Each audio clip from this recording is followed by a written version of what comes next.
Oi pessoal, bem-vindos! Bem-vindos às plataformas digitais da nossa Quinta de Luz, da nossa amada casa. Eu sou Júlia, mais uma das tantas e tantos trabalhadores que fazem parte dessa obra de amor, de caridade. E a gente que faz a casa está muito feliz, realmente com a sensação de contentamento em poder estarmos continuando com o nosso trabalho através desses recursos tecnológicos, para que a nossa casa possa se fazer presente, de certa maneira, na materialidade também com vocês. Porque, como vocês sabem, o trabalho espiritual não para. Mas a gente que está aqui vivendo na carne sente falta, né? A gente sente falta da nossa casa física, a gente sente falta da presença, a gente sente falta do olho no olho. Então, esses recursos estão ajudando um bocado, né? Que bom que a tecnologia está nos servindo. E isso é uma coisa que a gente deve pensar sempre, né? Quem está a serviço de quem? A tecnologia está a nosso serviço ou nós estamos a serviço da tecnologia? Talvez isso seja tema para uma próxima conversa, para uma próxima discussão. Porque hoje, na nossa conversa, a gente vai falar um pouquinho sobre um tema que eu imagino que esteja passeando e talvez até incomodando o juízo de muita gente nesses tempos diferentes que a gente está vivendo, né, de distanciamento social, de um pouco mais de reclusão, que é a ansiedade. Não apenas o adoecimento pela ansiedade, a gente não vai caminhar tanto por aí, mas a gente vai falar sobre as situações que deixam a gente ansiosos, tá? As situações que às vezes agoniam a gente, que angustiam, a gente vai falar um pouquinho sobre ansiedade, angústia, medo, certo? E a gente vai fazer um contraponto disso com a paciência.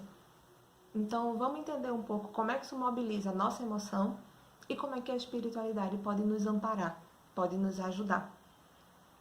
E aí, para começar, eu queria que a gente pensasse um pouquinho. Vocês já repararam o quanto a gente fica, às vezes, incomodado, reclamando, remoendo, dramatizando, guardando mágoa, guardando rancor?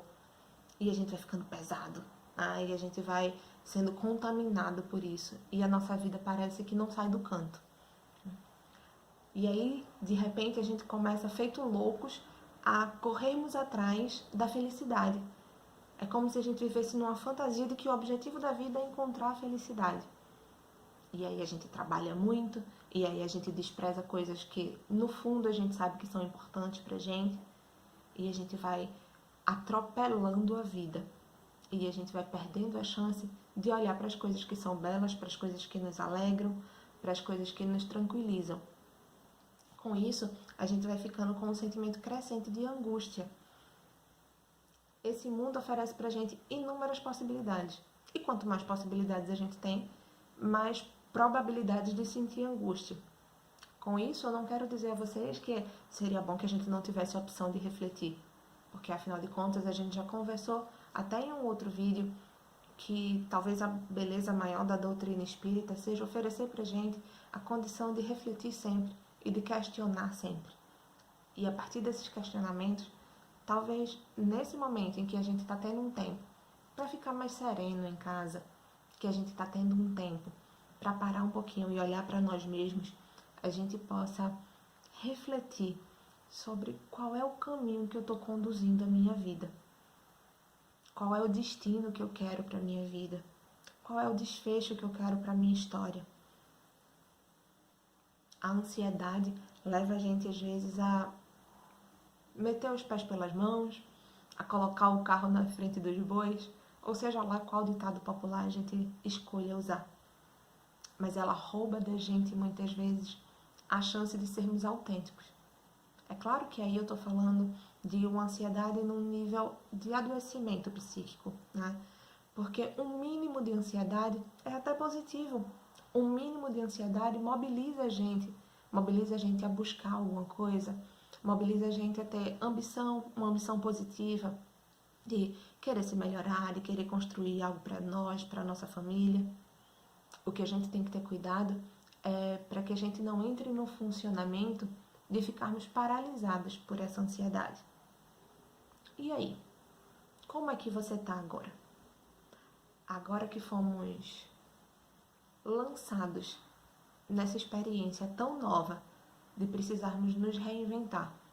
Enquanto pais, enquanto filhos, enquanto presentes num relacionamento romântico, enquanto profissionais, enquanto parceiros de trabalho, enquanto, sei lá, quantas opções e quantas possibilidades, né, de personas nós podemos vestir, quantas pessoas nós podemos ser nas nossas tantas relações. Como é que você está se sentindo? Você tem se sentido presente em si mesmo? Você tem se sentido sereno e tranquilo nas tuas relações? Todo mundo tem medo, pessoal. E os medos, eles são objetivos. Os medos são direcionados. Porque eu tenho medo de cachorro. Porque eu tenho medo de avião. A ansiedade é um sentimento um pouco mais difuso. Ela não se relaciona diretamente com um objeto específico.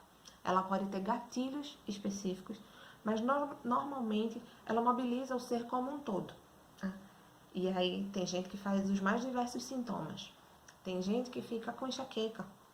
Tem gente que fica com gastrite. Tem gente que rói as unhas. Tem gente que faz úlcera. Tem gente que tem dor nas costas. Tem gente que tensiona toda a musculatura. E a gente vai se adoecendo. E é uma escolha nossa a gente poder transformar isso. O escritor inglês William Hazlitt, ele traz uma frase que eu acho muito interessante, que ele diz o seguinte: o homem é o único animal que ri e chora, pois ele é o único animal que é atingido pela diferença entre o que as coisas são e o que elas deveriam ser. Talvez a gente pudesse mudar um pouco para o que as coisas são e o que nós desejaríamos que elas fossem. Porque a gente começa a criar ideias, a gente começa a fantasiar, a gente começa a fazer planejamentos, deslumbramentos, e a gente fica às vezes preso nesse aspecto ilusório da vida. Que bom que nós somos capazes de nos emocionar. Que bom que nós somos capazes de flutuar nisso aí e perceber que nem sempre a gente vai conseguir alcançar os objetivos que a gente traçou. Que nem sempre a gente vai conseguir alcançar os objetivos que a gente traçou da maneira que a gente imaginou que a gente ia conseguir. E tantas vezes a gente se surpreende e o percurso ou até mesmo o desfecho da situação é melhor do que o que a gente tinha imaginado. Ou até mesmo quando a gente interpreta que é pior, a gente tem tanto aprendizado com isso. Porque às vezes a gente se priva do direito de aprender com a experiência que nos é oferecida. Vocês já pararam para pensar sobre isso? Vocês já pararam para pensar no quanto é importante a gente ter coragem para enfrentar o nosso dia a dia? A gente ter força de vontade para levantar da cama todos os dias e se reinventar? Porque, a despeito de qualquer coisa que aconteça na nossa vida, todos os dias o sol vai nascer. Mesmo que eu não abra minha cortina e minha janela para ver o sol, ele vai estar lá brilhando. Mesmo num dia muito nublado, em que eu não consiga enxergar ou não consiga sentir todo o calor do sol, através daquelas nuvens, depois daquelas nuvens densas, o sol vai estar lá, brilhando e emanando toda a energia dele pra gente. É uma escolha nossa, o nosso posicionamento diante das adversidades e diante da vida. Com isso, eu não quero negar as dores que cada um sente. Mas eu quero, talvez, convidar vocês à reflexão de que nós podemos olhar para isso e criar estratégias de enfrentamento, cada uma à sua maneira. Psicoterapia, terapias alternativas, que a gente usa esse nome de um jeito muito esquisito, né? Porque, afinal de contas, são as terapias que já existem, né, na história da humanidade há mais tempo, né? Os recursos alopáticos e médicos é que são mais recentes. Mas vamos lá.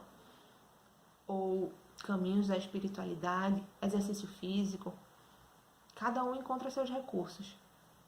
O importante é que a gente pare e olhe pra gente e tente, através dessas estratégias, buscar quais são os ensinamentos e quais são os melhoramentos que eu posso ter enquanto pessoa, enquanto espírito, tanto a nível intelectual quanto a nível moral. Em todas as situações e circunstâncias que a gente tem na nossa vida, a gente tem a chance de crescer. A gente só precisa ter disciplina, paciência, boa vontade e coragem para isso. Nem sempre é fácil ter coragem. Mas James Hollis, que é um escritor e analista bastante importante, ele tem uma frase que eu também acho muito significativa e muito bonita. E ele diz o seguinte, que a coragem não é a ausência do medo. Ela é a percepção de que algumas coisas são mais importantes para nós do que o que tememos. E o que é importante para você? Acho que vale a pena pensar sobre isso, né? Nesse momento de pandemia, nesse momento em que você parou, ou pelo menos que você mudou um pouco o ritmo da sua vida, o que é que tem se configurado como importante, como fundamental? O que é que te vincula às tuas relações? O que é que te vincula a si mesmo? O que é que te dá alegria? Pensar na felicidade não como aquele objetivo e aquele lugar tão distante, que às vezes a gente entra nessa paranoia de ficar trabalhando para essa felicidade material futura, que parece que nunca chega. Mas pensar na felicidade como sendo esse conjunto de pequenas alegrias que vão dando sentido à vida, que vão dando significado a cada experiência que a gente vive. E a partir daí a gente vai construindo esse contínuo de eternidade. A eternidade que não tem começo nem fim. Então a eternidade também é o presente. O caminho que vamos encontrar no pós-desencarne é apenas parte dessa estrada. Faz parte dessa continuidade. Então a gente precisa ser tolerante e paciente com a gente mesmo. Respeitoso e caridoso com as experiências que temos na vida, que constroem a gente ou que ajudam a gente a nos construirmos como somos, para que possamos sim ser versões cada vez melhores de nós mesmos. E aí agora, para continuar o nosso raciocínio, eu pensei em ler para vocês um pequeno texto do Evangelho. O Evangelho segundo o Espiritismo, está no capítulo 9, Bem-aventurados os mansos e pacíficos. E o título do texto é A Paciência. Foi escrito, ditado por um espírito amigo, em Havre, 1862. E ele diz assim: a dor é uma bênção que Deus envia a seus eleitos. Portanto, não se aflijam quando sofrerem. Pelo contrário, bendigam a Deus Todo-Poderoso, que através da dor nesse mundo concede a oportunidade para que possam evoluir. Vocês foram os escolhidos para entrar no reino de Deus. Sejam pacientes. A paciência também é caridade, e devem praticar a lei da caridade ensinada pelo Cristo, que foi enviado por Deus. A caridade que consiste em dar esmola aos pobres é a mais fácil de todas. Existe outra, bem mais difícil e, por consequência, bem mais meritória, que é de perdoar aqueles a quem Deus colocou no nosso caminho para serem os instrumentos de nossos sofrimentos e colocar à prova a nossa paciência. Sei que a vida é difícil. Ela pode ser comparada a 1000 alfinetadas que acabam por ferir. Se considerarmos os deveres que nos são impostos e as consolações que recebemos em troca, veremos que as bênçãos são mais numerosas do que as dores. O fardo parece mais leve quando se olha para o alto do que quando se curva a fronte para a terra. Coragem, amigos. O Cristo é o modelo de todos. Ele sofreu mais do que qualquer um e não tinha nada do que ser acusado. Já no caso de vocês, existe um passado de culpas a resgatar e um futuro a modificar. Sejam pacientes, sejam cristãos. Essa palavra resume tudo. E aí, eu acho que esse texto traz pra gente a importância da gente, como eu acabei de falar, ser respeitoso e generoso com as coisas que acontecem na nossa vida. E especialmente quando ele fala sobre perdoar aqueles a quem Deus colocou em nosso caminho, para serem instrumentos de nossos sofrimentos e colocar à prova a nossa paciência, a gente pode interpretar isso não necessariamente apenas como uma pessoa a ser perdoada, mas a gente pode interpretar isso como vários objetos diferentes. A gente pode encontrar esses desafios de perdão em vários movimentos da nossa vida. Em momentos de dificuldades sociais, em momentos de perturbação econômica, em momentos de adoecimentos familiares ou de adoecimentos sanitários de uma sociedade, né, de adoecimento de um mundo, aparentemente. Né? Então, estamos todos sendo tocados com isso que mobiliza tanto a nossa saúde física quanto a nossa saúde emocional. O que será que está sendo oferecido para a gente? E como a gente tem tentado se melhorar? É preciso que a gente tenha paciência para reconhecer os nossos limites, para que a gente saiba respeitar até onde a gente pode caminhar e a partir de onde a gente vai poder esperar um movimento também do ambiente, do outro, para que a gente possa trocar. As nossas relações de contato são feitas através do nosso ser. É como se a gente tivesse essa membrana que nos coloca em contato sempre. E a gente precisa construir quem nós somos para que a gente possa se relacionar cada vez melhor. Eu posso fazer uma metáfora para vocês através de um desenho. Eu vou mostrar para vocês uma figura aqui. E eu quero perguntar a vocês se vocês conseguem ver nitidamente qual é a imagem que tem no meio do círculo.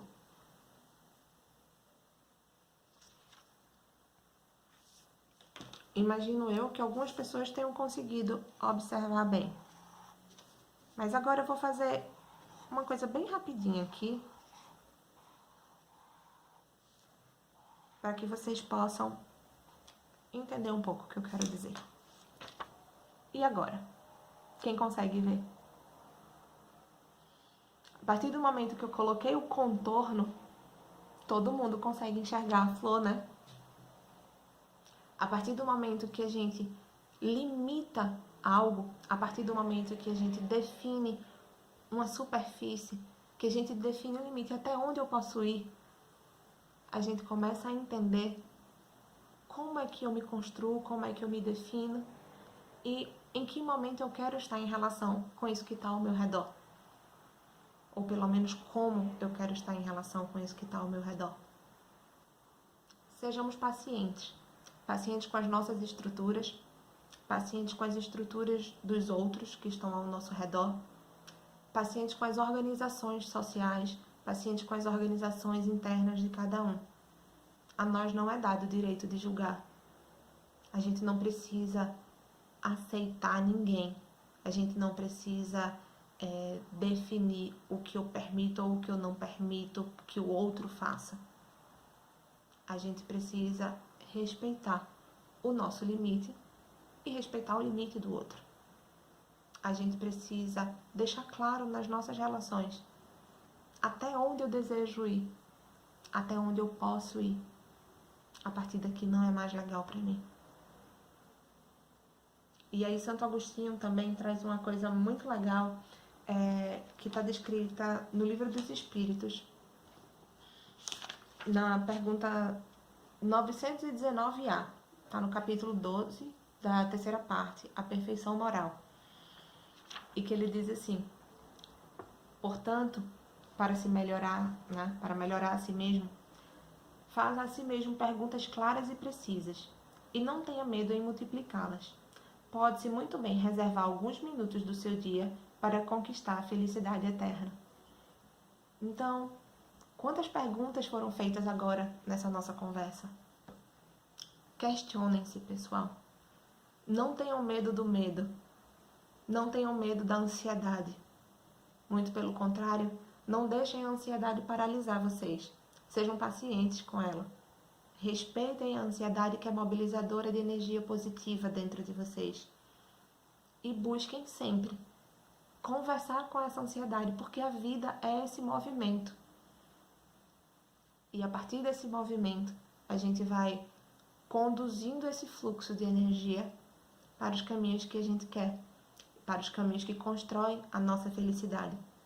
que é primeiro individual, para a partir de então ser coletiva e ser coletiva num nível ainda mais amplo, né? Para além da nossa comunidade restrita. É isso que eu tinha para falar para vocês hoje.